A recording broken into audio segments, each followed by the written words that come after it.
diamonds in my teeth, I got a lot of shine. Running up the number, that's a lot of crime. Try to take it from me, must be out your mind. I'm big time, lot of slime. Smoky in the air, that's a lot of pine. Pockets running over with the dollar sign. Try to take it from me, yeah. Big time, big time, big time. Welcome to episode 347 of Fourth and Jawn. I'm Gail Saunders here with Evan Hollywood Hearn, Mr. Prime in the building, Mr. Mal and Damn Skippy, aka Hollis Thomas in the building. We're talking, number 30 today. Number 30 is the talking point of the night. We're not talking about number 10. We're talking about number 30. If you'd like to join us in the chat, be a part of the show, add value to the show, give us some of your favorite prospects at number 30. Try to stay on topic so we're not here 2 hours. It could be we're not going to go 2 hours, but there's a lot of talk on the timeline. I see a lot of people get spicy with their takes at number 10. All the draft rumors are coming on. We did get word, on the timeline saying that one of our favorite prospects, Jalen Carter, is not visiting teams out of the top 10. I think he got backing maybe from the Eagles that he would not be slipping out of 10. But bringing that right away, I just want to, after we go around the horn here, but I want to preface you guys on last episode, me and Mal, we tried to figure out some of the prospects at 10. We had a move up target, we had a stay at target, and we had a couple prospects that we moved down on. Would love to get you guys' takes on that. That would be Evan, Prime, and Hollis. But Ev, how are you feeling? I know you're battling ants today. Listen, man, so winter has officially ended. I was a little bit bummed out. I'm a winter guy. I was a little bit bummed out of the fact that we didn't get a nice snowstorm this year, and now I'm sitting here in the trenches, bro. I'm going to war with an invasion, but that's beside the point.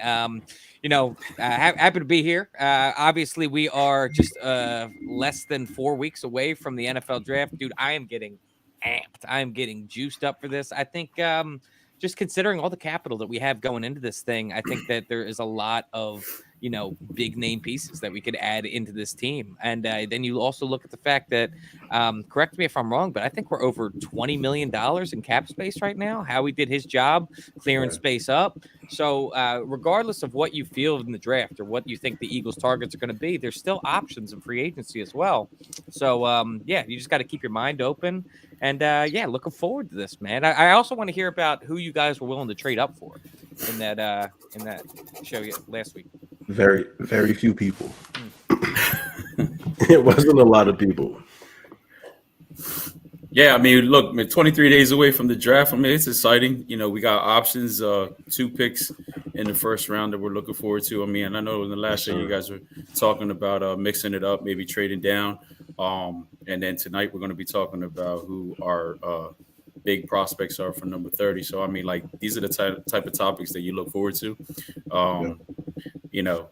Like Evan said, man, weather's breaking. It's starting to get hot outside. Football is only but getting closer and closer. Looking forward to that. So we got some big plans for this draft, and that's also exciting to be looking forward to as well. So see how it goes. Hell yeah. Tank you on mute, big dog. Tank on mute. Oh, my bad. Somebody muted me. My bad. I muted myself. My bad. Yeah. Well, the first thing I want to say is Jalen Carter.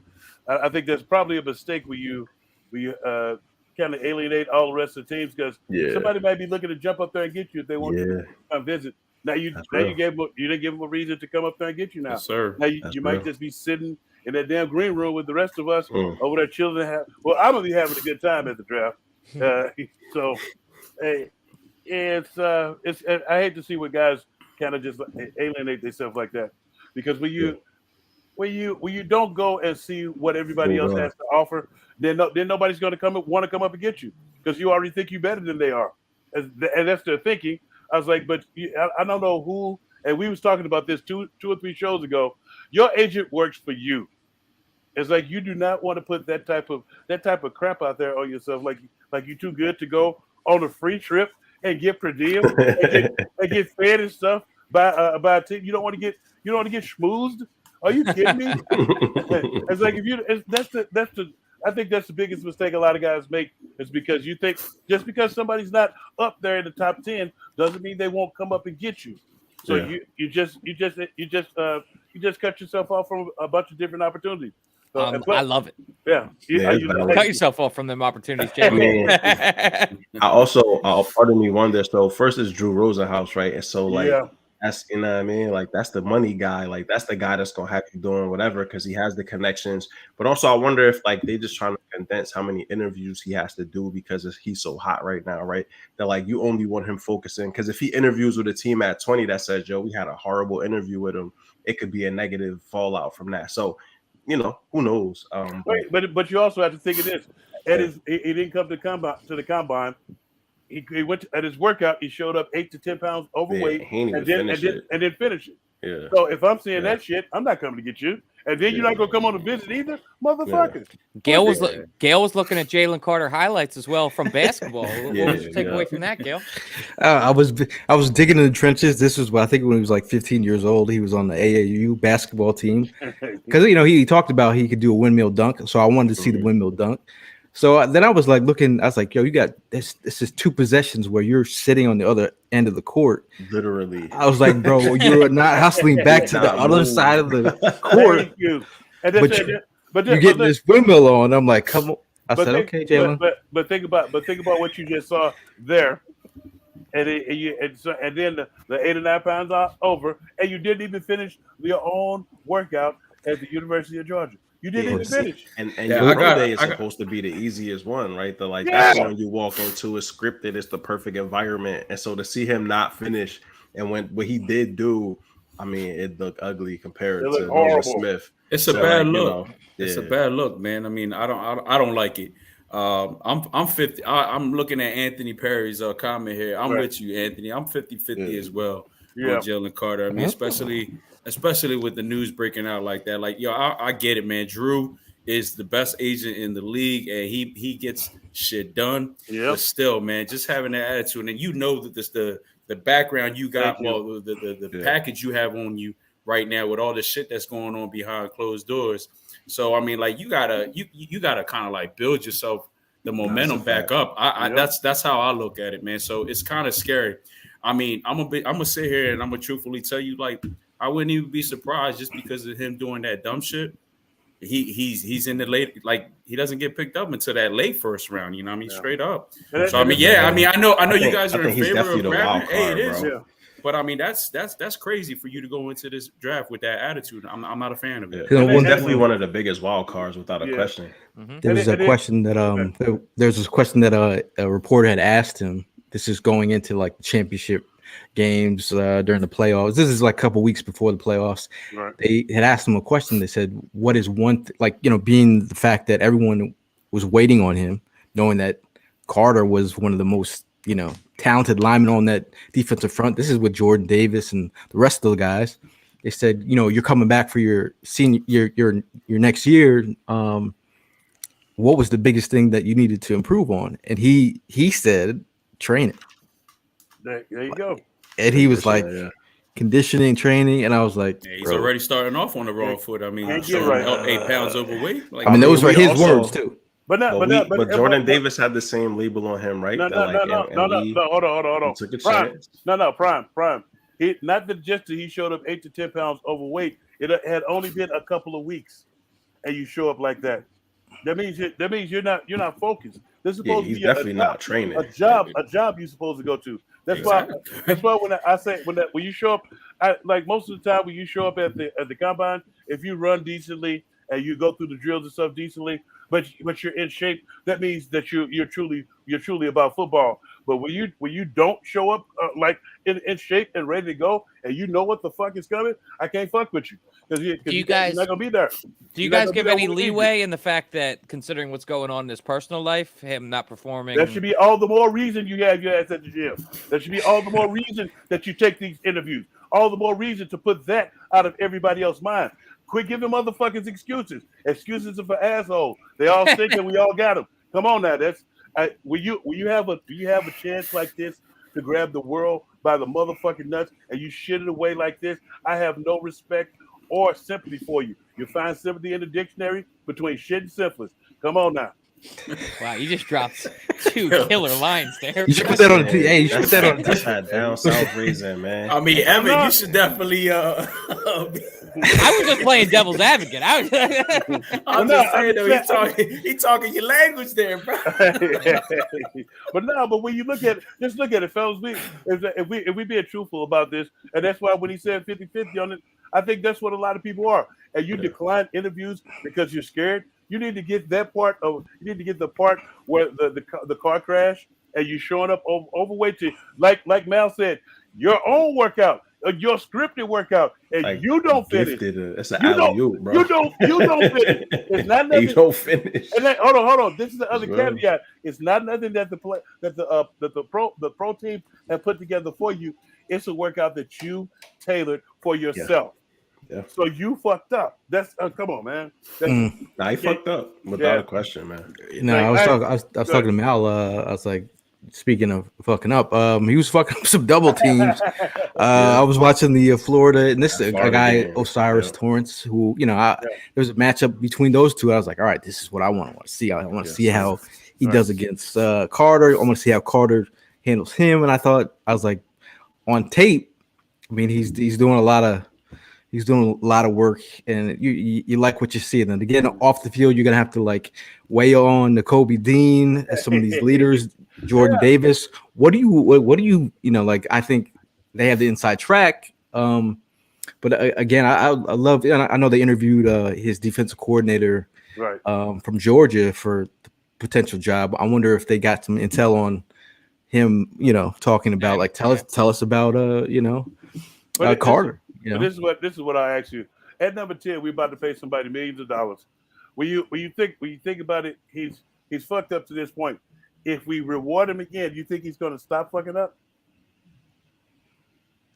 I don't know, but I feel like you don't even got to ask the coaches. You got Nakobe Dean and you have Jordan Davis on this team, like the two people that probably know him as well as anybody. So they speak to his cat like. I would believe that whatever they tell me about this man, I would believe because they've been through the fire with this dude, right? And like you saw Nolan Smith talk about him too at the combine.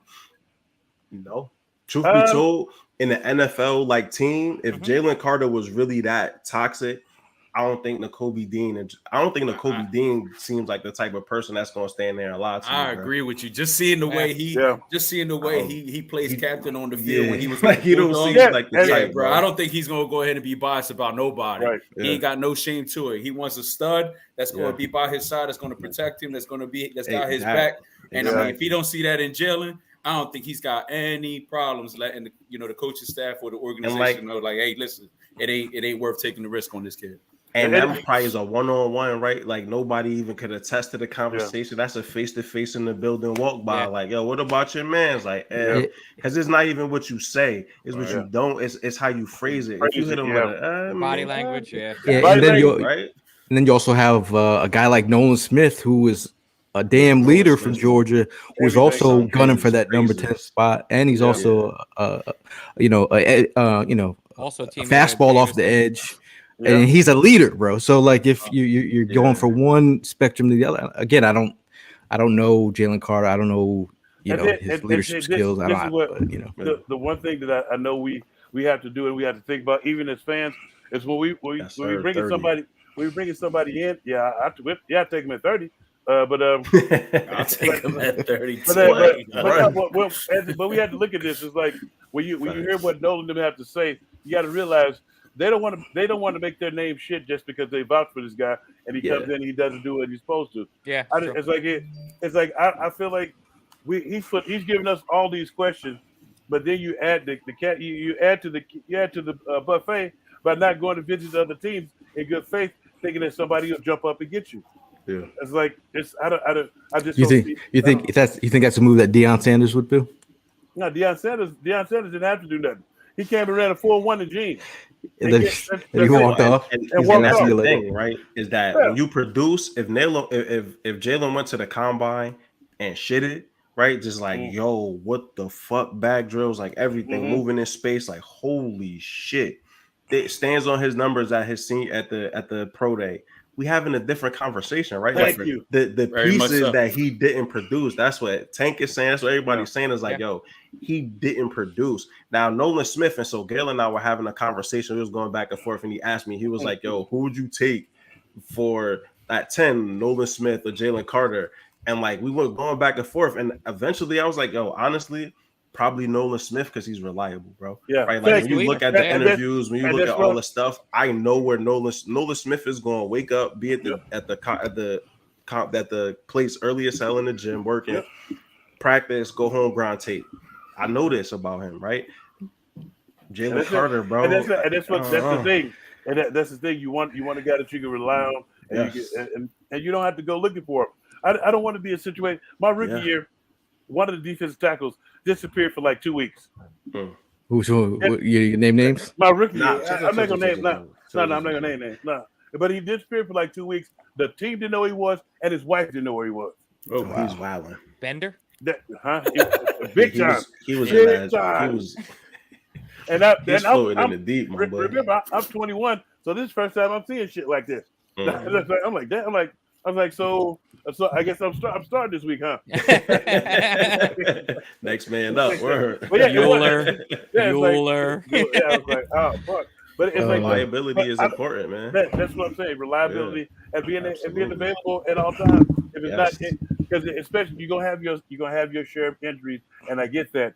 But this is a whole different animal. You had the time. You had the time to get in shape. You had the time to handle. You had the time to handle the stuff you handled. But then the part that kills me is at your own workout, like a workout you tailored. That's hard to overlook. Yeah, and I think, and we've got of course. And I'm sorry, but the tape, yo, it's sorry, this is the last piece. Yeah, the tape is immaculate, bro. Right there, like when you watch Jalen Carter play, and he's horsing people that are first round picks. I know, like, horsing them, and it's that's like, but that's the jacked up part. Yeah, like which one is it, yo? I know, but will we be able to get him on field? Yeah. So we can see that type of stuff. Yeah, that's a fact. And Goodell not playing about them suspensions. Yeah, go ahead and think it's a game, bro. Those are questions. Those are questions. Hopefully the Eagles have answers to. Just recapping our move up prospects in our last Talking 10. We had Jalen Carter for a move up. We had Tyree Wilson as a stay at 10, drafting him. We had Nolan Smith stay at 10, drafting him. We had a move down on Skoronski. Let someone else draft him, and then we'll get a recap. We'll get some picks later on. We had Bijan moving off 10, and still, if you're gonna draft him, move down. Evan. Who else do we have? Who else do we have that we moved down on? JSN Jackson. JSN. If you want him and you want to move down, we're cool. You're cool if you draft him, but just move down. So I also want to say something on the Skoronski front. And it's not even just Skoronski, just these offensive linemen as a whole. Because it's just something I started thinking about, and the fact that, like, dude, we got a guy, and this isn't unknown knowledge. This is all known stuff. We got a guy in Jeff Stoutland that turned a rugby player, a 7th rounder, into one of the best left tackles in the league. So, bro. Yeah. So to sit here and think that we need to draft a offensive lineman high and that it won't be able to get developed, like that's what I'm saying, man. Is that like Jeff Stoutland is one of the best offensive line coaches. He is the best offensive line coach in the league. I have more faith in Stoutland developing somebody in later rounds. Yeah. Like, I don't know. But how late you talk about, Ev? But like I'm not saying wait until the 6th round. I'm just saying, second, third, late second, second or third round. I feel like the cliff from Skoronski to Matt Bergeron, right, from Syracuse, some of the other guys that are going in the like late first, early second. To me, it's not even a cliff. They on the same damn level. It's just somehow the hype machine around Skronk is just ramped all the way up. Where for some of these other dudes, it's just they're just seen as what they actually are, as like NFL caliber prospects. I hope I'm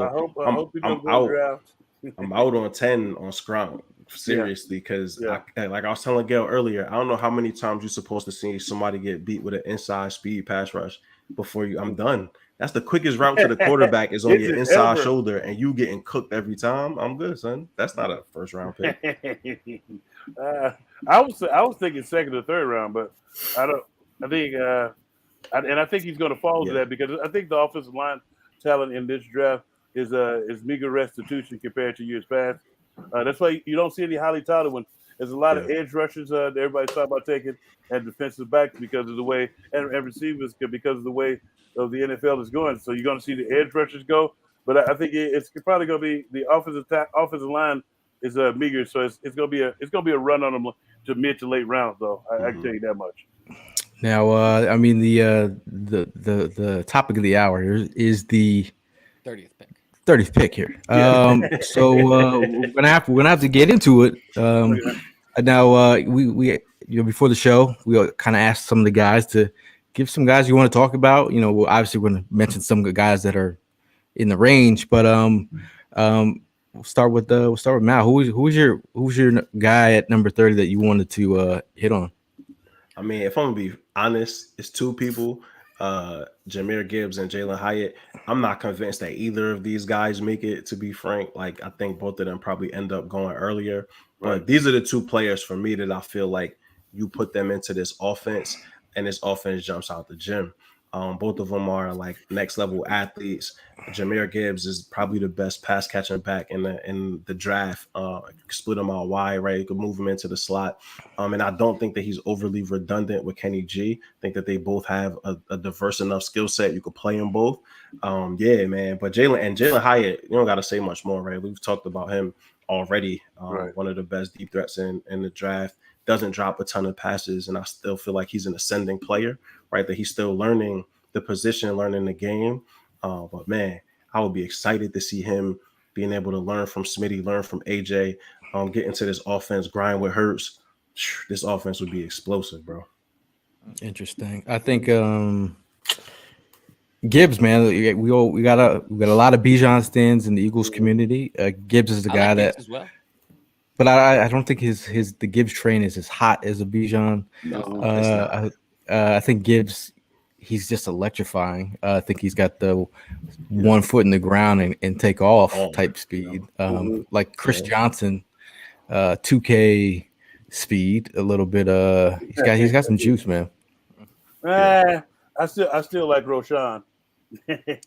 Roshan, I'm obsessed with Roshan Johnson, man. Yeah, that's when you see the kid, he's running through tackles and stuff. I think late in the first, early in the second, he'll still be there. But I still like Roshan. Or if it's later in that round, and I feel like we should jump in defensive lineman if we don't draft one first. I feel like a defensive lineman or a defensive back, one of the ones that's still stuck around, because eventually you got to get that secondary a little younger than what we got going on. Absolutely. Vic chimes and said we should get ODB. I mean Osiris Torrance at 30 if we're not trading now. I don't think Osiris make it to 30, bro.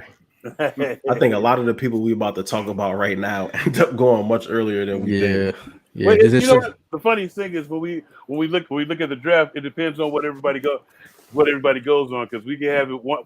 Sometimes you have it one way, and then it's like a smorgasbord on like receivers, and then maybe it'd be a smorgasbord on DBs. Then everybody think that everybody's going to draft DBs or edge rushers. Then everybody starts jumping up and getting edge rushers. So it's depends on. Go ahead. I was gonna say it's going to be unpredictable because it's not a top-heavy draft, right? There aren't a ton of players, aren't 25 players with first-round grades on them where you can like, all right, this is the need plus value. It's like 10, 12 dudes in here, and then everything else is a free-for-all after that, right? So you could see somebody like, I got a third-round grade on, bro. Like, what was they thinking going 20th overall? Just because this draft, in my opinion, is going to be like all over the place, man. But also opportunity for front offices that did their homework to get in here and like take some really valuable players all through the draft, getting starters, contributors. But at 30, if I could get Gibbs or Hyatt, man, the offense again, numbers. Anybody have any qualms about the Hyatt and Gibbs at 30? I'd be happy with either of them, man. I think they're both really good players.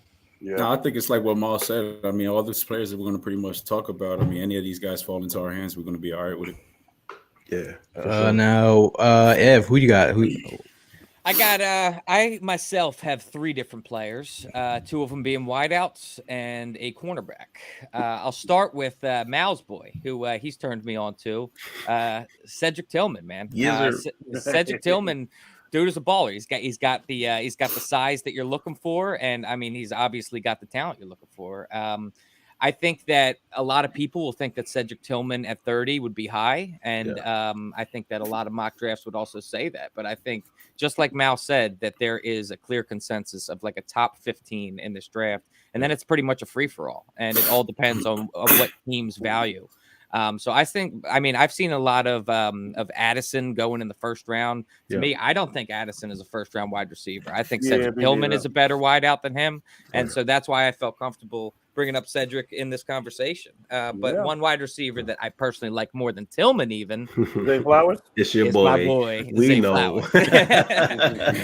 I love me some Zay, man. I mean, I've gushed over him plenty on this podcast. Just his ability. Rugrats look.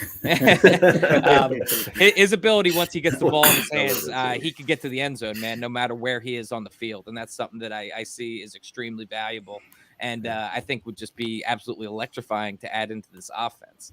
And my third guy is a cornerback that I feel like isn't really on anybody's radar except for the Eagles themselves. There's a guy named Julius Brents out of Kansas State.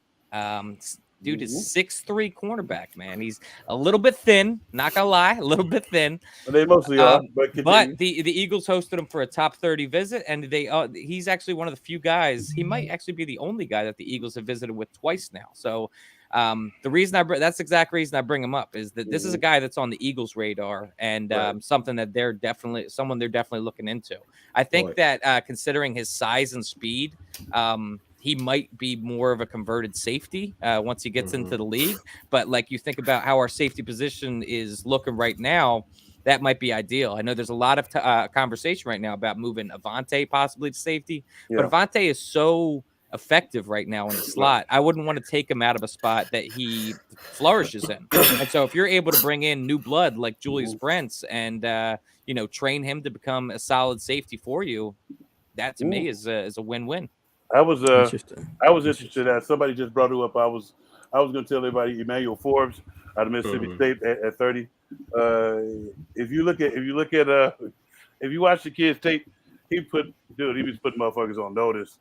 And then there was one play in particular, Will Levis, the top QB, Kentucky. Yeah.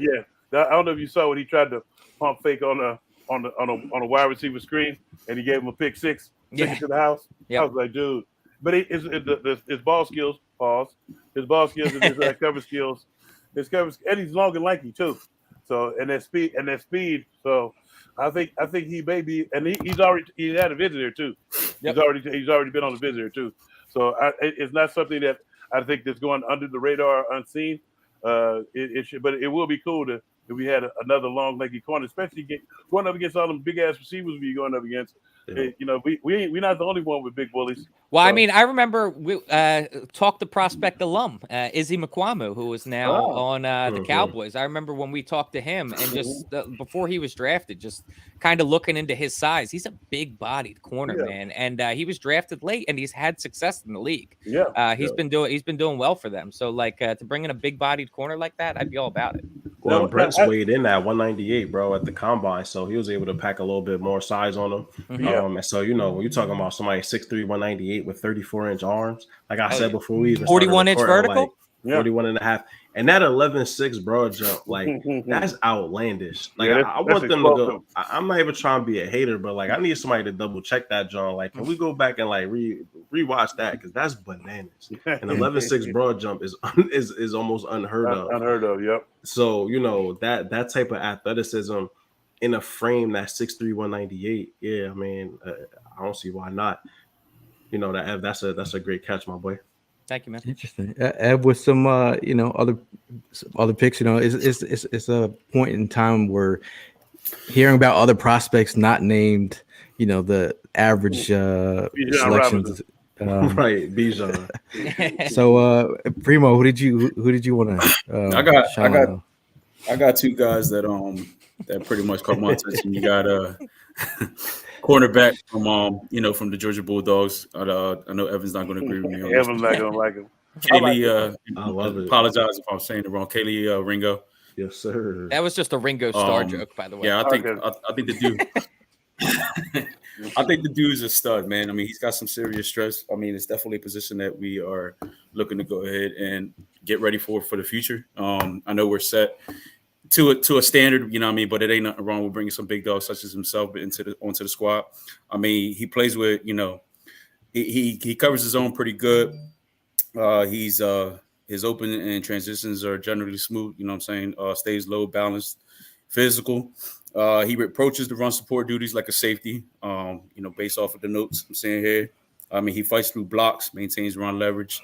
I mean, I know he's got some weaknesses that, people are worried about. But, I mean, hey, this is what it's all about coming into the league, dealing with the coaching staff that we got. It's all about learning. It's a learning experience. I mean, he's got the time to go ahead and learn and become one of the greatest.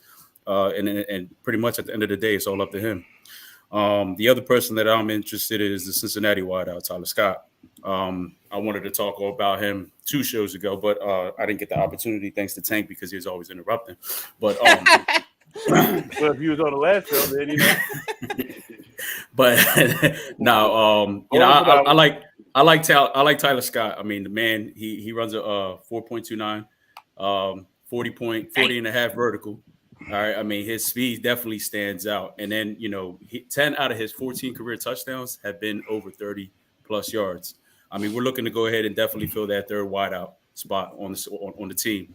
I think he would be a great fit. I mean, he definitely will attract a lot of attention, therefore opening up the game for all the other guys. I mean, this is what we want to go ahead and fill in. So I think he would be the perfect guy for that. So, I mean, either way, and of course, with all the guys that have been mentioned so far, like I said, man, you go with any of these guys, and I think we'll be in great shape. Interesting.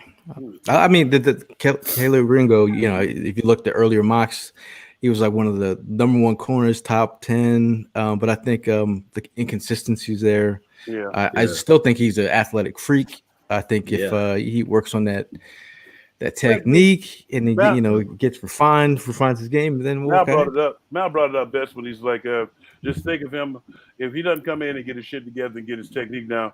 Just think of him going to again Cook against one of the more polished route runners that we play against. And it's gonna be tough. It's gonna be a tough situation.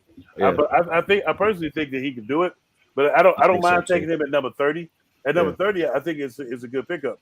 It's I like the Tyler Scott, and that's a sneaky one, man. And Gail and I were talking about Tyler a couple of days ago because he's one of the premier deep threats too, right? And his name is almost never mentioned. I don't have him necessarily in the first round, but again, outside of these top 15 dudes, I feel like anything can happen. And one of the things that I loved about him, just going back to like some of his advanced stuff, he had a 55% contested catch at his size and frame, right? So like for me, that at 5'10", 177, you pulling in more contested catches than A.T. Perry does at 6'4". I'm paying attention, bro, right? And that's that 39.5-inch vertical. Exactly. But that also speaks to strong hands. And so, as a wide receiver, I want somebody that's going to go up there and catch it. Right. So, yeah, man, you put the wheels together with the ability to jump and catch. Listen, I'm paying attention.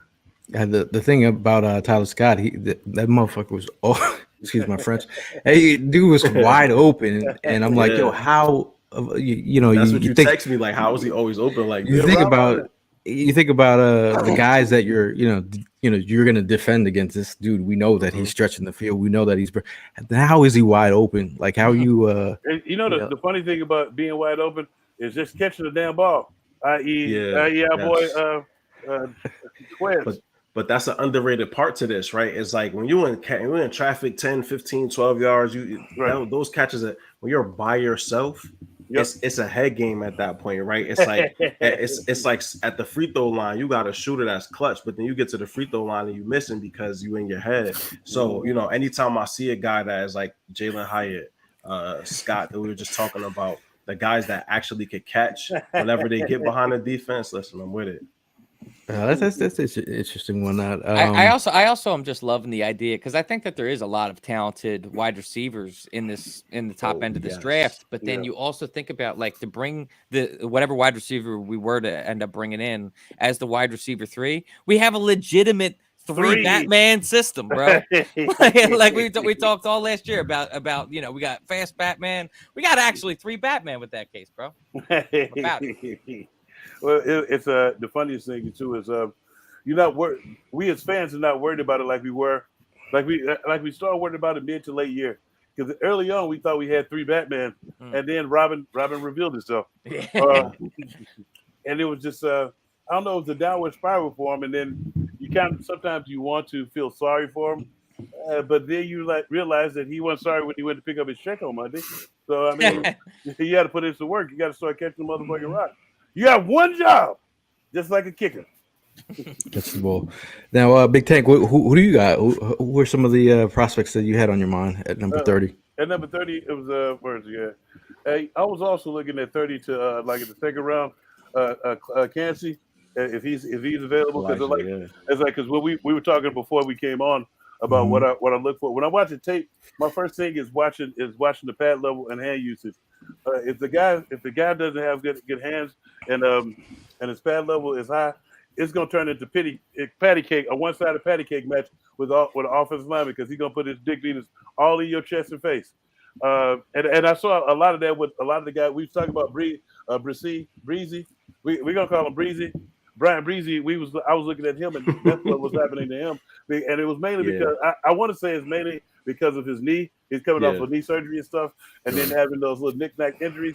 But it's like the main thing is pad level. When you see somebody coming off and not being the victim of circumstance, meaning that he's not letting the offensive line make sport of him. Like when I say make sport, getting your ass whooped, because the offensive lineman will take pride in kicking your ass. When you go on the ground, next time y'all watching tape or watching film, or just watch how many when a defensive lineman go on the ground, how the offensive lineman looks like it's a fucking battle royal, and he's about to go in for the elbow drop. Yeah. And then a lot of y'all don't know that that's called teabagging. That's what that's called. When he lays on you with his hands out like this, he's teabagging you. That's not a good look. But my bad. But when I do look at him, I look for the pad level and hand usage and the nastiness. So, and I know Prime probably was a defensive lineman in his former life, because he feel like I feel like he's not gonna let nobody just push him around and make sport of him.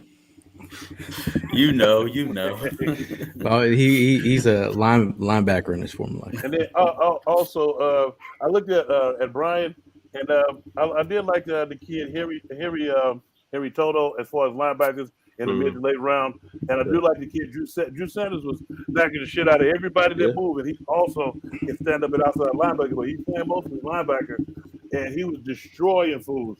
And he had a great combine and a great season. I was looking at those guys like late second round and third round picks.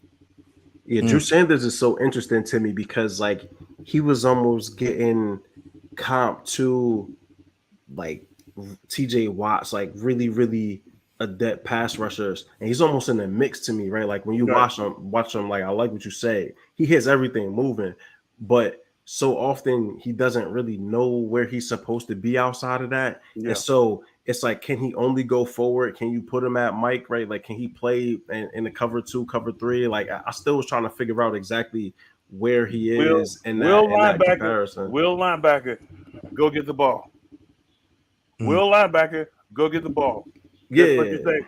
Go get the ball. What do you think they did with Detroit Palomalu? Go get the ball. What do you think they did to Junior Seau? Go get the ball. Everybody else has responsibility. You go get the ball the best way you know how. Facts. But I also feel like, that's fair. I just like the defense we have, maybe not.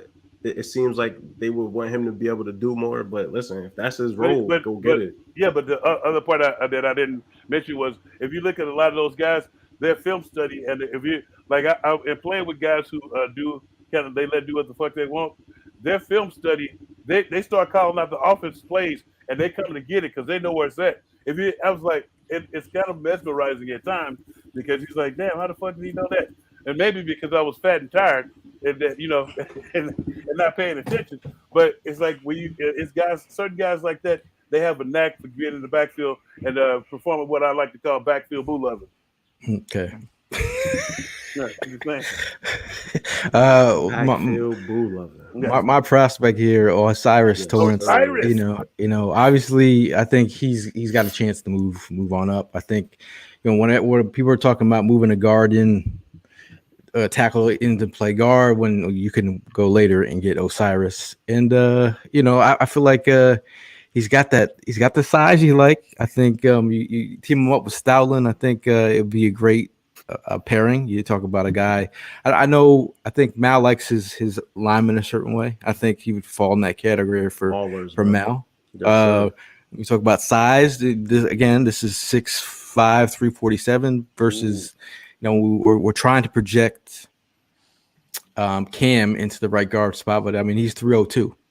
That's the big size difference in weight. But again, I'm all for competition. But again, O-line is never a sexy pick. So at the end of the day, it's not that sexy as a drafting Bijan or a Gibbs or anything. But Osiris, I would be happy with that. Speak for yourself. I would love an Irishman on the team. For me, the offensive, like the goons in the trenches, bro, that's the sexiest stuff in there. Pause. But I told you, like, man, when you sent me that video of Osiris and Jalen, I was like, bro, that's my type of shit right there, brother. I like that.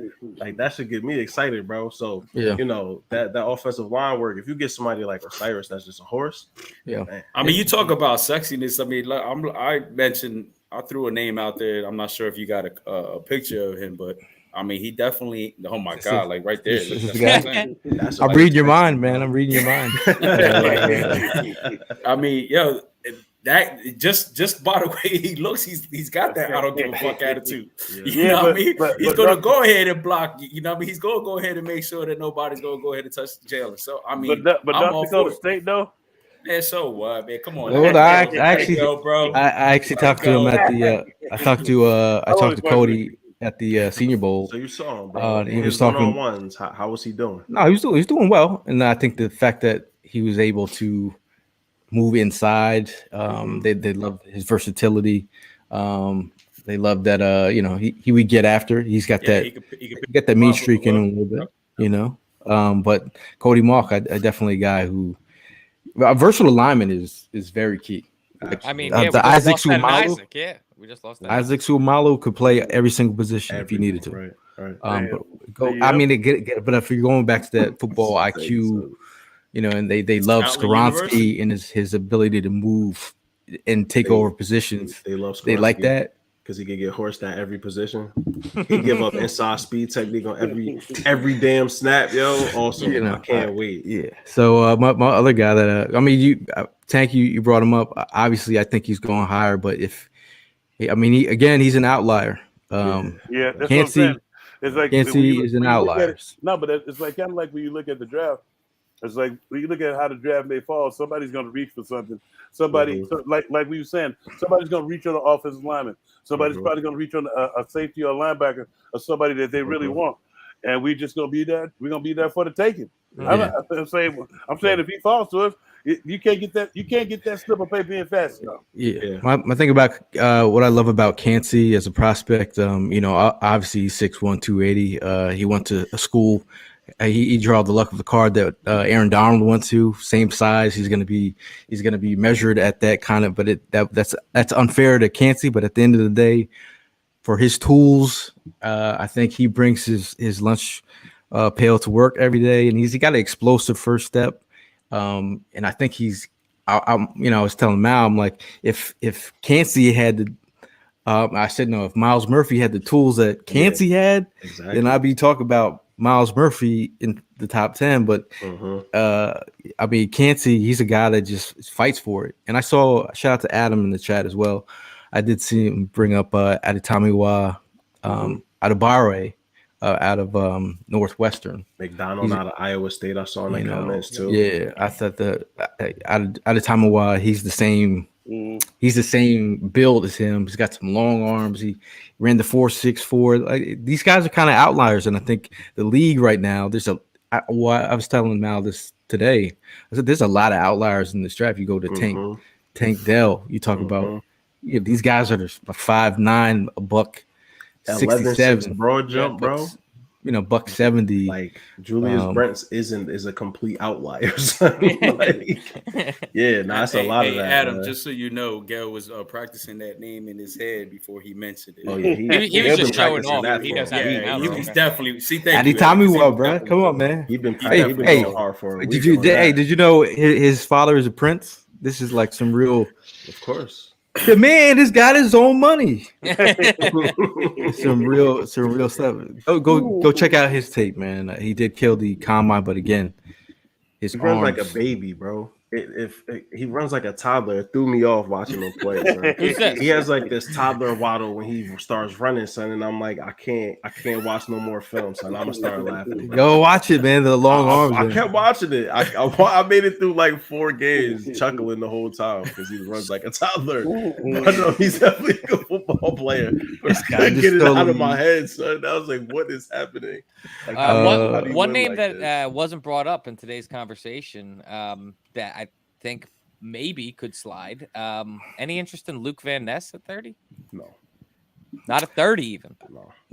I mean, I would be interested in at 30. At 30, again, Luke Van Ness will all of a sudden have to manifest some other move other than a power rush. Power rush.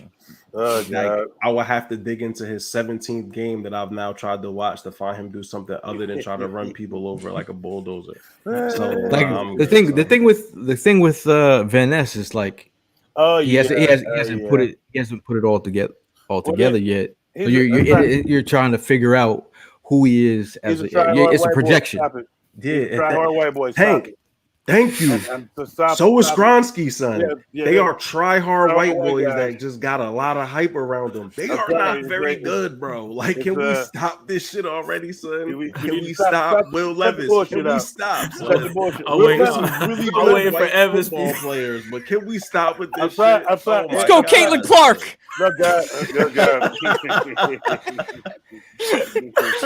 Like, it's not even, it's just, this happens every year, yo. But it's like usually a quarterback, but this year the quarterback isn't good enough. Mitch Trubisky. All these random God! Volume 1, yeah. I know. The funniest shit though is like when I saw Will Levis, I saw the second coming of Tim Couch. I was like, oh God, this can't be good. Yeah, but it's and when you kept mentioning him, I seen some of his pass rush. He didn't really jump out at me on his on any of the pass rush. He got pass rush as he's trying to run people over. I would take Miles Murphy before Van Ness, and you know how I feel about Miles Murphy. Oh yeah, and I would take Miles Murphy 10 out of 10 over Van Ness. Without a question. Well, I think Van Ness, like some people are like, well, like mentioned Karlaftis in the same breath, but that same dude ended up starting for Kansas City last year. And I told you I went back and like I reverted to how I felt about Karlaftis, but also Karlaftis showed more than just like he knew how to convert his power rush into something else, right? That like it wasn't just trying to run people over the whole time. He improved in the NFL, right? He was in the right situation. How many times do you see somebody make that transformation? If I can't see you do it, it's hard for me to then say like, okay, you're gonna do it magically in the NFL. Yeah. That's quarterbacks and the accuracy, right? If you don't see the potential, like this is where potential comes in. If a coach doesn't see potential in getting you to do something else, you're that one trick pony, and you're just gonna keep using that one trick. Some coaches can teach you tricks off of the one trick you got. I kind of don't see it with him. Like I think he's just a high motor white guy in like the mid to late rounds. It's like Tank. Question. In your experience, being the years in the league, have you seen a guy come in like a guy who had no tools except for a power rush and someone developed those kind of things over the years, or that you don't really see that as often as you think? You can see it, but it's like I think I gave you an example last time of the kid, the big defense tackle, the defense tackles that was at Georgia. One name was Jonathan Sullivan, and was the other one was the kid out of that New England ended up drafting like either late in the first round or second or third round. One is a Hall of Famer now, and it's not Jonathan Sullivan. Jonathan Sullivan, he was a terror in college. He got to the pros and turned into a big pudding. And I can't think of the kid's name. Richard Seymour. Richard Seymour, and coming out of college, Richard Seymour, it was like they thought that he was just gonna be a steady guy. He came out and just was kicking ass. Mm-hmm. And it's like it was because he got a coach that believed in him and got him to doing the right stuff. Jonathan Sullivan just started sticking up the joint. Yeah, and Richard Seymour ended up a horse, bro. And when you're talking about Richard Seymour, when I was watching Tyree Wilson, that's sort of what I saw. I saw flashes, and I'm like, dude, I've seen this player before. And like the first person that my mind ventured to was like, if he put on more weight, like Richard Seymour would be a close comp for me, man, because like he can move and he has the length to actually be disruptive. Now, shout out to Sean. He says, "What's up, guys? How about Steven Avila out of TCU? I love Steven Avila versus Jalen Carter. He put on some good tape there. Go check that out." The other, a couple prospects we should talk about before we get out of here. I mean, Miles Murphy is Miles Murphy. Now that's my guy. I owe this to Mal though. How you feeling about Miles Murphy? I initially liked Miles Murphy. I still like him a little bit, but Mal was like, "Hey man, he don't do shit but try to run everybody over." And I went back and I was like, he is right, but he was winning like a motherfucker. But right, like he was running some motherfuckers over, but that's what. And then I was like, oh, that's man. it. And I realized that all I like is carnage. I like somebody, right? But it's like he's a one-trick pony. But I do see him being able to be taught a move off of that bull rush. Yep. If you're looking for somebody who, like, when I look at Luke he's just a excuse the language, try hard white guy, and it's like he's probably gonna get he's probably gonna get his ass kicked. What else am I supposed to say? No, I defend that man. It's like, but then when you look at Miles, you can see that he's trying to do some other stuff. It's like, and to me, the funniest shit is like, it was one play, and he clearly could have got an up and over move on the guy because the guy had sat down. And it was like, well, he got him away. I'm gonna run him over anyway. But the funny shit was, he put him on his back too. He put the dude on his back, but it was like you could have easily just won that with an up and over. The dude had the offensive lineman. Once the offensive lineman sits like this, up and over, because he can't move because it's hard. As a big dog, you can't get that. You can't get your feedback going. Yeah. So. I was telling Gail, I actually saw Miles with a beautiful hand swipe, bro. Like perfectly timed, perfectly implemented, and I was like, like, okay, like, all right, young boy, I see you. It's a whole bunch of people I would take before him. But to your point, like, I finally saw that piece where I'm like, oh, you do have something else. Whereas with Van Ness, I'm still seeing him. Not only is he trying to run you over, but he's not even trying to take angles. He's literally trying to run broad through your body. Down the middle. That's the hardest way to beat somebody, son. In the meat of the patty. Yeah, right. Like it just doesn't even make sense. But I digress. It was like Prime. Who did you have like late, like in the late second round, third round pick? Somebody that's one of your dark horses. Oh, I actually was going with Cody in the late round. That's who my guy was. Yeah, that's who. Because I mean, I had a feeling that it was that time where they were going to go after an offensive lineman. That makes a ton of sense too. We got to think about the future. I mean, we lost Salamalu, and then you got Kelsey. You got Cam. I mean, he's a work in progress, and hopefully, he definitely shines this year. But it's just those type of positions that we got to go ahead and make sure that we have filled in for later on down and for the future. Also, too, I was just gonna say also too, I like their kind of like their pick because just say we may need that kid and he'll get some quality reps with some experienced guys. Because a lot of times we start thinking about the future, but the future could be now because some of those guys get some quality time playing now. So when they really thrust in the battle, like I'm glad that Kobe Dean did sit out the whole last year and didn't get no linebacker play. Right. Because now he knows. Because when you first go in there, the speed of the game is the speed of the game is a motherfucker. Right. And you look around like, oh shit, and they pick. But I mean, you go back to what Evan said earlier, man. Stoutland University. I mean, we got one of the best mans that could go ahead and teach you the game. The best. You're right. And I mean, he ended up taking somebody that didn't know anything about it and became you know, an all pro. So I mean, it's like, yo, I mean, that means a lot. And if you guys, if nobody had the opportunity yet to go check out the New Heights episode where Jason Kelsey interviewed Howie Roseman, I think that there was Check actually it out. some really good nuggets that were dropped in there. It's insightful, man. No, Yeah, it it really was is. And Howie kind of opened up his entire thought process Yep. as he goes into the draft and what he values. It was good, bro. It was a really good listen. So I think you should check it I out. don't know if you guys saw the kid who we just picked up. You know, that was one of the kids that Donahue. I don't know if you guys, Contavious Street. yeah, that was the guy. Contagious Street. Yeah, that was the guy that the dude. I don't know if you remember when they did the fake high five, and the one guy was like, "Yeah, whatever." In the war room. That was the guy Yeah. Oh, that was the guy for that- Milton yeah. Williams. Yeah, Bill. Yeah, that was the guy. Contavious Street was the guy that the other guy wanted to draft. Oh, Yeah. shit. Oh shit. That's funny. I Well, was honestly, fucking Milton down when I Williams, see I it. think, has been doing well. I think he had another Yeah, good year yeah. last year. I like love it, Milton, Milton, man. but if you I look like at Milton. Contavious, he's been that guy like they Nah, wanted. yeah. Mal, I want to ask you though, because I saw you Big talking deal. about him the other day. What you feel about my boy Ivan Pace out of Cincinnati? That's killer. Y'all was telling Gail today, that's my guy, bro. He destroys everything. He's a heat-seeking missile. Like it was like Tank was talking earlier. See ball, get ball. Like that's I don't need you to do see ball, go get ball, bro. And like he's taking on whoever, and like he talked about it.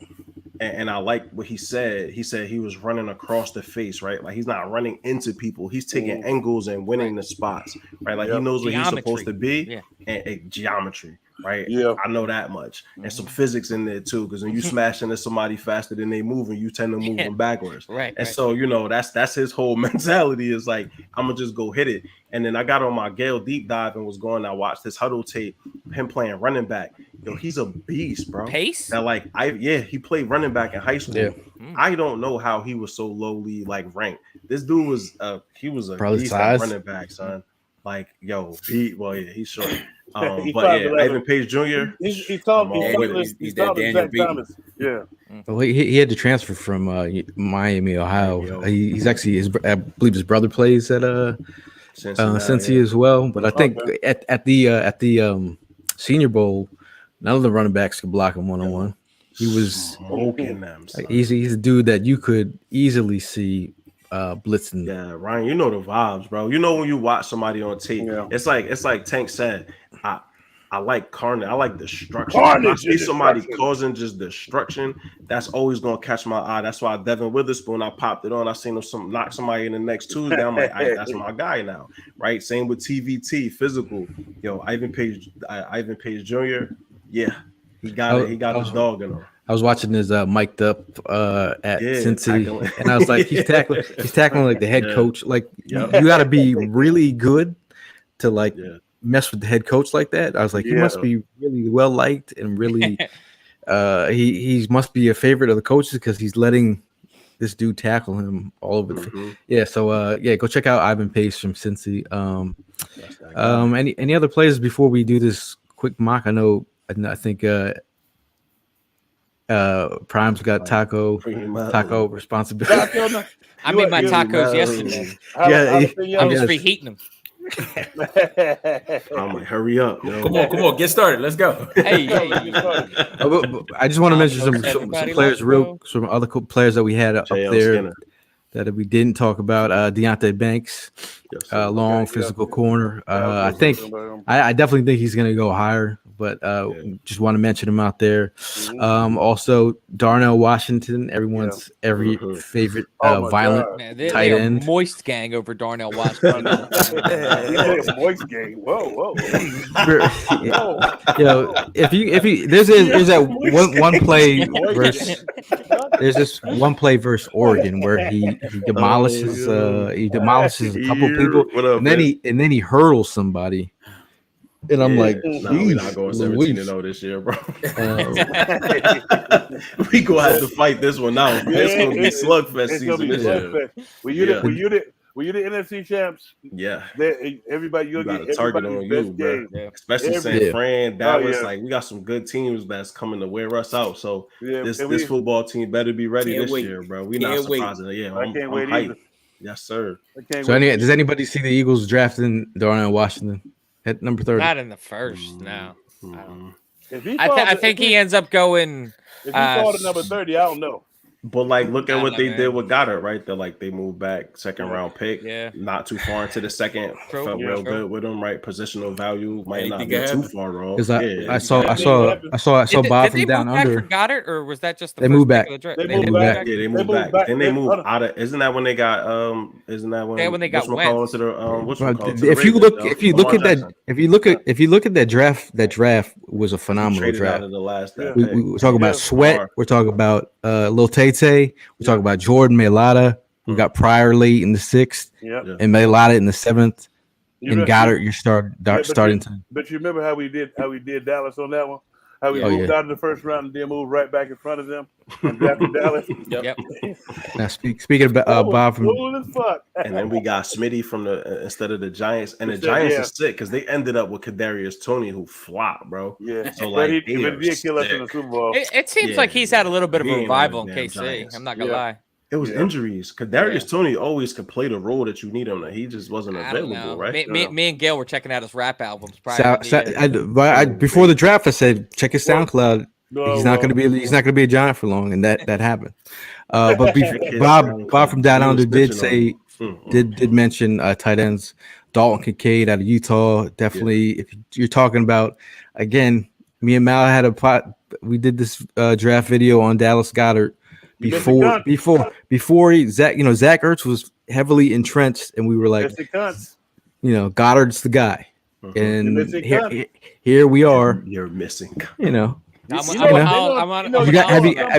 guys checked out Dalton Kincaid yet? Yeah, but you missed Baby Gronk. KUNTZ. I like Dalton, man. He catches the ball.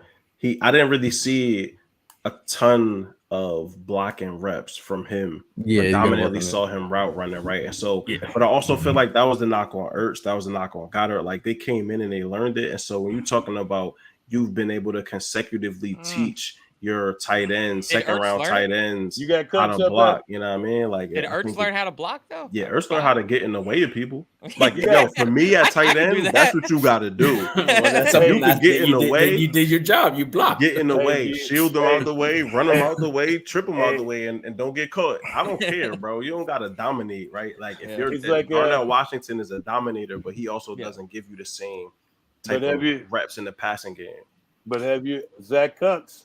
Yeah, you 6'7", 55 pounds, ran the 4.56 at the combine. Yeah, out of Old Dominion. Yep. Now Sean says you draft. Sean says you draft Darnell Washington. Holy shit, we are defensive nightmares for sure with a 2 tight end set. Oh my God! You want to bring up the mock draft? Oh my God, first of all, I can't on this computer. Second of all, the what's it called? PFF don't allow it for free no more beyond 2 rounds. Oh, I gotta. You think I'd be paying for that shit? I'm frugal gang for life, bro. Come on. Yeah, you just gotta make me the. You gotta allow me. You could share your screen, can you? Oh, yeah. Give me a second. Yeah. I got you. Make sure you close out them Pornhub tabs. I wonder. You know what? I wonder what would happen if you take most of our phone and push P in the search engine. I'm just saying. Pushing P? What? Just push the letter P. The phone and push P. Well, if you want to push P, you probably be pushing P for Philly sports trips. Bathroom, man. If you're looking to book a trip, check out Philly sports trips. But at Sports Trips PHL for more information. They got a lot of trips. They have the draft trip coming up. Whoa. Can I? I mean, I'm just trying to. No, tailgate's coming up Thursday. He finally did it. Tailgate's coming up Thursday. I was trying to get in the middle there. of an ad read right now. I was just trying to get there. But to the guys that are going to that tailgate, why don't y'all speak on? Yeah, I'm. Vince reached out the other night asking to join them at the tailgate, the home opener. I will be there. I got permission at work to go ahead and slip out for a couple hours, go show some love to the Philly sports trip. So I'm gonna go do that. Catch up with them. Hopefully these guys will get their first win tonight. But if they save it for the home opener, I'm all with that because goddamn, they are struggling so bad. Philly fans are freaking out already, dude. Yeah, they are freaking out. We have currently 2-0. It's only the third inning. It's only the third inning, man. It's way too early. Way too early. But we haven't been up. Also way too early in the year to be panicking. Yeah, way too early. It's 162 fucking games. That's that's the thing. It's so Not many even- games, that's why I'm- bro. And if you and, So if, many and, games. and I was saying that I will be at the tailgate as well. That's why I was bringing it up. And I will be at the draft, sucker. Sucker. Philly Sports Which Church one of you too as rich well. bastards is paying for this? Say what? So which Yeah, one of you rich this bastards is mine, paying bro. for It's PFF? $80 for the year. Stop it. Hey, we're all Frugal about the gang, numbers. it's worth it. I pay for it. I only use it for 1 month out of the year. It's I $80 use for 1 it. month. Mal's Oh, relaxed, so God, he uses it all year long. So Yeah, for nah, for those I'm who are into listening, the we're deep- about to do the mock deep draft live. We're gonna try and Yes, make this sir. as quick as possible.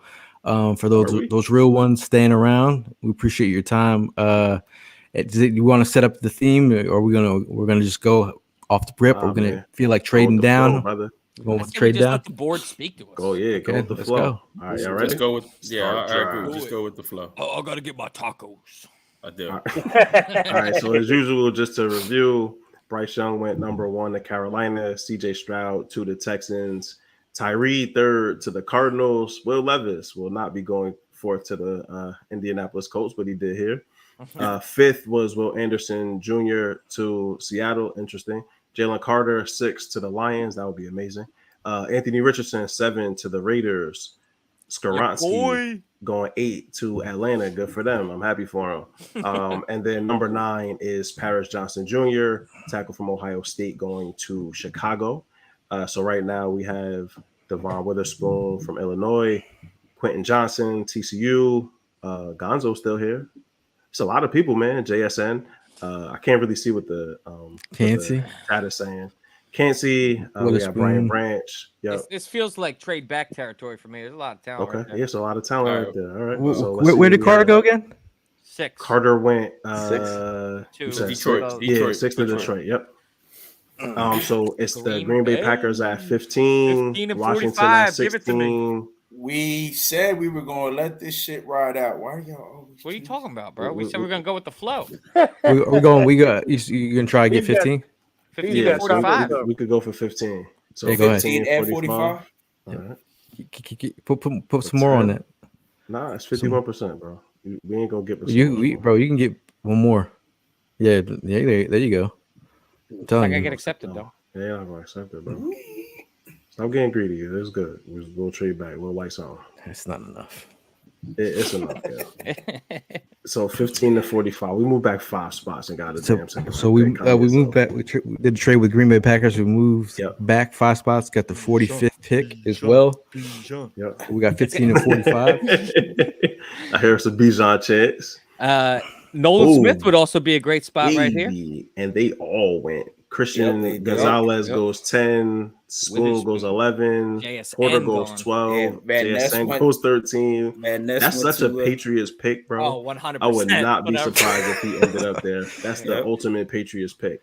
Okay, so sitting at 15, we have Quentin Johnson, Elijah Cansey, Brian Branch, Dalton Kincaid, Nolan Smith. Miles Murphy. And we still Bijan still on the table here. Damn. Yeah, we got some choices, man. This is Nolan for me. Nolan over Bijan. You know. I love Bijan. Wow, certified Bijan stand. Listen, he know the passing that Bijan. He know the vibe. I love Bijan, bro, but like Nolan Smith, I think he's gonna be a future fucking beast. Oh Man. yeah, you add a third. I think you honestly, if the Eagles were at 15 and they took Nolan Smith or Bijan Robinson, I'm equally as happy either way, honestly. All right, where we going? Anthony's saying Jawn. We got Jawn. Seeing Bijan. What y'all saying? Nolan, Bijan? What we doing? Flip the coin. No matter what happens, I'm gonna be happy. I got a coin. I can flip it. Flip it. Zen. Was that how we doing this? This is how we doing now? Flip the coin. This is Bijan. Go Smith, bro. This is fucking. I'm saying Smith, but I'm fine with flipping the coin too. That's a Bijan in Philadelphia. Is Bijan? Nah, go Smith. Go Smith. Go Smith. Yeah, good Smith. You can't pass Nolan Smith. Bijan went right. He went next to Washington. That's wild. Damn it. We got to play against There him. goes Zay. All right, so we sitting here at 30. We have Anton Harrison, tackle from Oklahoma. Will McDonald, who we have less of a need for. Josh Downs, wide receiver from North Carolina. DeJuan Jones, tackle from Ohio State. Yo, Tanner McKee, I need PFF to like he paid them for this because this is he went out. I need to know how much he paid for this placement. I know. We got Tanks boy Emmanuel Forbes, Cam Smith, cornerback from South Carolina. Which one? Where does PFF have? Where does PFF have Julius at? Adebarwe. There it is. I said, where does PFF have Julius Brents ranked at? Out of curiosity. Will we be able to get him with 45 potentially? Probably get him with 80. Yeah, word. I don't think he's very. Oh, he's 62, so 45 might be close. Or 62. Well, yeah, 30. I don't know. I don't think that he'll be there at 62 because the computer tends to take him early. So what do y'all think of here? We can also trade back again. Yeah, it's also get an more option. picks. So we see we have the Pittsburgh Steelers here at 32, Houston at 33, Carolina 39. I trade down a couple spots. You want to go like got the Carolina Panthers at 39, Saints at 40, or Texans at 33? You go with the 39. Steelers at 32. 39. Steelers at 32. Yeah, you ain't gonna get much for that, bro.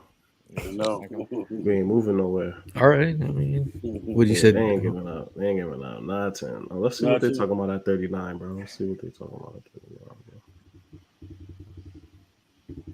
Look, boom, look. Now we robbing them for draft picks. See? Now we sticking them for picks. All right, I like this. So we will get 39, 93, 114 for pick 30. Still. What y'all thinking? So this is obviously this is team. Pull the trigger. I can hear fucking Prime's stomach rumbling. This draft is team trade back. Yeah, I know because at Prime is over. Yeah, I know Prime. This bottle is going to see one of y'all. I'll tell y'all right now. All right, so we traded pick 30 and pick 248 for pick 39. 93, Prime, we got rid of one of our 7th round picks for you, dog. There you go. That's one less pick. See? Thank you. It's all for Primo. All right, so picking at slot number 39, we still have Emmanuel Forbes here. I go with Forbes, sir. Dion Henley is a fan favorite. AA. Yeah. We got Jahmyr Gibbs here still. Oh, Matt Bergeron here still. But don't we got pick number 45 as well? We do. I would say go Jahmyr Gibbs right here. I feel like that's you don't think Jahmyr Gibbs will be at 45? I do not think Jahmyr Gibbs makes it to 45. That's where we're taking Brent's, bro. I think we get Gibbs right here and then go Forbes. Yeah, I think Forbes will be there. I'm on the Gibbs train here. Oh, you can Gibbs. How about Forbes? What's the chat saying? That's what I was saying. I can't see Antonio Johnson, Matt P, or Jay Gibbs. Unless you want to go, if you want to wait later for the wine guy Charbonnet. Yeah, there's some options. We got some options. So I was saying, also, Mal, I've been thinking as well. I know you're big on Mo. Do you think there's any possibility? Like, I feel like the draft is the mock draft's taking him way too low. You think he's realistically like 4th round? Probably somewhere in there. Yeah. DeJuan Jones. On the board. So you want to go Emmanuel Forbes? Yeah, I like DeJuan Jones too. We got Forbes or Jones here. Forbes. Let's go. Let's see if Jahmyr falls. I think my computer froze. God damn it. No, there we go. Yo, Props, you gotta chill. It's too much going on my computer right now. I know it's a lot going on.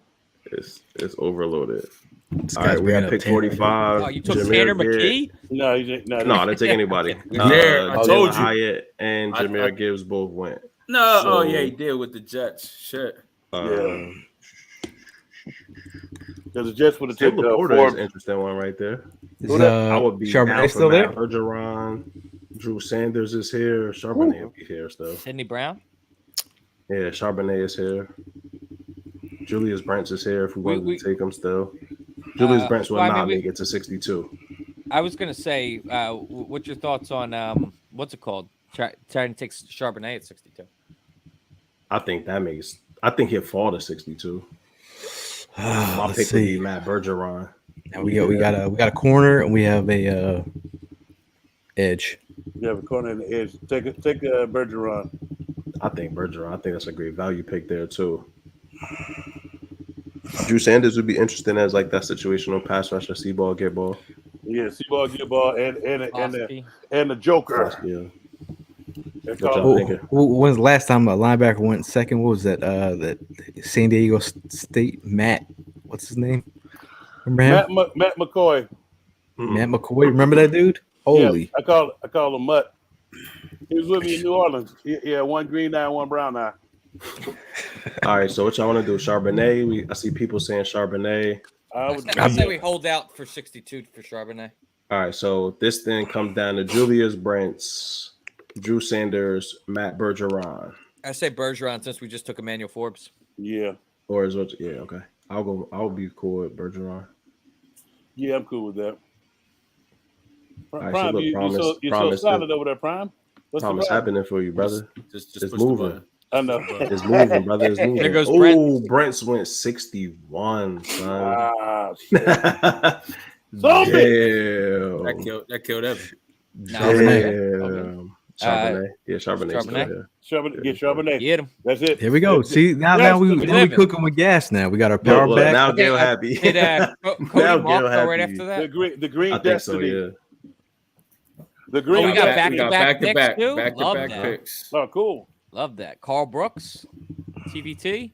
Carl Brooks is an interesting one. TVT is an interesting one. KJ Henry I like as another pass rusher. That's No. 2 picks out the way.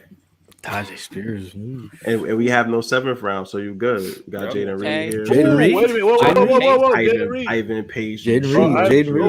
Wait a minute. I Bateman. have You a gotta get Facebook. Bateman. Hey. You gotta get Bateman. Hey, Bateman. Jaden Reed would be nice. You never seen replacements, bro? Oh yes. Okay. Jaden Reed. All right. Go get Jaden Reed Jaden and Reed. then And then get go Pace. get your boy Pace after. Yeah, get Pace right after. Pace. Yo, Yeah. honestly, I take JL Skinner over Pace right here. Just because the need for safety is so Yeah, much Mark, higher. I And mean, I think they he's play actually it a with better my player. Yeah, fuck it. Yeah, really. I love Skinner right here. But Skinner? yeah, let's go Pace. Let's go Pace. I mean, we just been hyping Pace up. Yeah, see ball, get ball. Yeah, I'm with it. Get the ball. Give me the ball. Look, Give me we the have ball. 2 more picks left, and got the ball. it's taco party, bro. That's taco party. How many more picks we got? 3? We got 2 more, man. 2 more. 2 more. We almost 2 there, more. son. There Keep goes your Colin. apologies, Prime. I'm waiting on my groceries to be delivered. Don't worry about it. Fuck. I already Roshan went to the Johnson. store. I went Got to your the boy store. Roshan. They wanted me to bag my own groceries. They don't pay me for that shit. All right, boo. Gerard Clark. Said Gerard Clark. I like Chandler Zavala too. Okay. How many linemen we got? One more lineman to develop. So we need 80 of them. I love KJ Henry. Yo. I don't know who said that in the Pete. Yeah, KJ Henry's my guy. Yasir Abdullah. Ronnie Hickman is an interesting safety prospect too. Where did Jordan Battle end up going? Probably. Oh baby, in the 3rd round more than likely. Why? What are you doing? Yo, probably worry about yourself. Worry about yourself, Mayu. Worry about yourself, Mayu.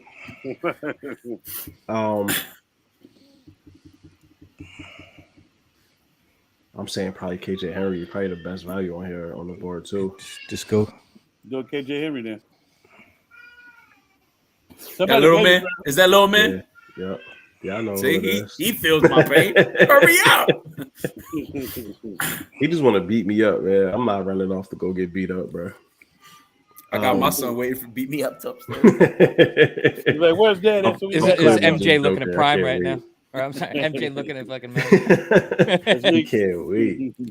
Tim's asking for DTR. DTR went already. Yeah. I love DTR, man. That's Who's one of my left? favorite dogs. Stetson? We got Stetson. I'll be cool with Stetson. Malik Cunningham. That'd be cool. Got an athletic profile. Mo. Mo. Puka. Puga. Yeah, Stephen I don't know. Puga. Stephen Puga. I say. I Like say. we don't gotta Stetson overthink this personally. one. Stats. Stetson Bennett. Another Georgia Bulldog. Yeah. Oh, Prom, we dog. did it, Prom. Congratulations, my boy. Oh, dog. Yeah, I like it, man. Listen, you could do worse than bringing in Run a it bunch back. of national Run it champions. back. Yeah, come on, let's run another one real quick. Shout out to those who stayed for the mock draft. Sometimes you have to mock when it's draft season. So we went with Edge, Nolan Smith, we moved back and got Nolan Smith. We in the second round, pick 39. We moved back again off 30 with the Steelers. We got Emmanuel Forbes out of Mississippi State. Let's see. We moved, then we round 2, pick 45. Matt Bergeron out of Syracuse, tackle, could probably play guard. Then we drafted Zach Charbonnet. They have the wrong picture at PFF. It's not Zach Charbonnet.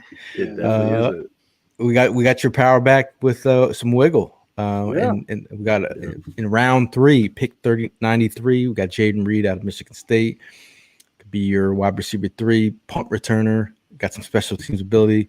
We went with the linebacker that we've been hyping up on today's show. Sir. Round 3, pick 94, Ivan Pace Jr. PFF gave it a D+. They hated it. Round 4, pick 132. We went with KJ Henry, edge out of Clemson. They gave it an A, and then we closed out the draft round 7 with Stetson Bennett, the Cologne from Georgia. It's a lot of dogs here, though, right? They're like, it's a lot of aggressive football players in this group. So I'm not mad at it, bro. I'm not mad at it. Feast with Pete chimes in, says pretty good draft. I think most of us will be happy with this draft. Again, I agree. Got some Georgia Bulldogs.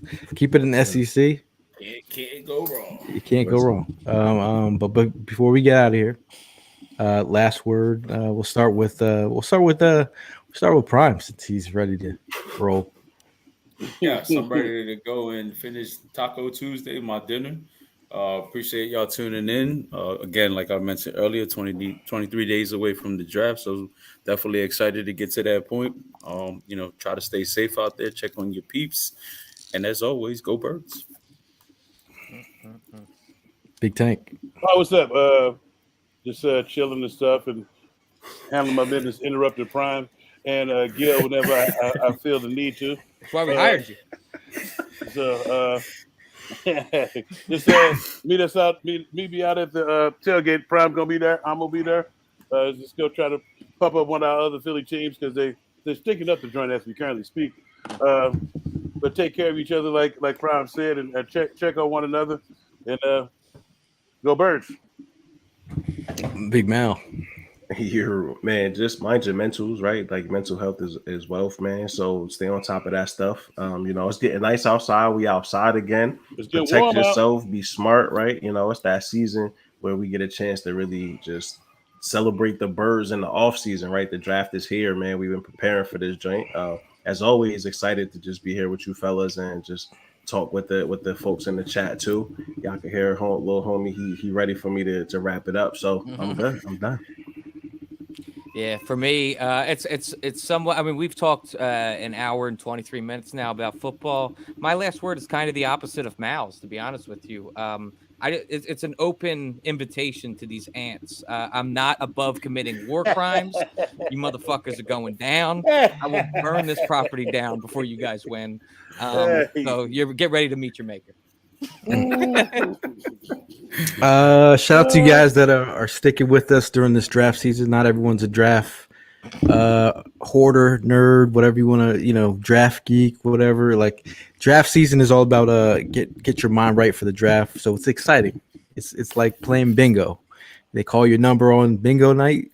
It's exciting. So we're trying to get your numbers called. I'm excited for these picks. We'll probably follow up with our picks in the second round or day 3 selections. So get ready for that.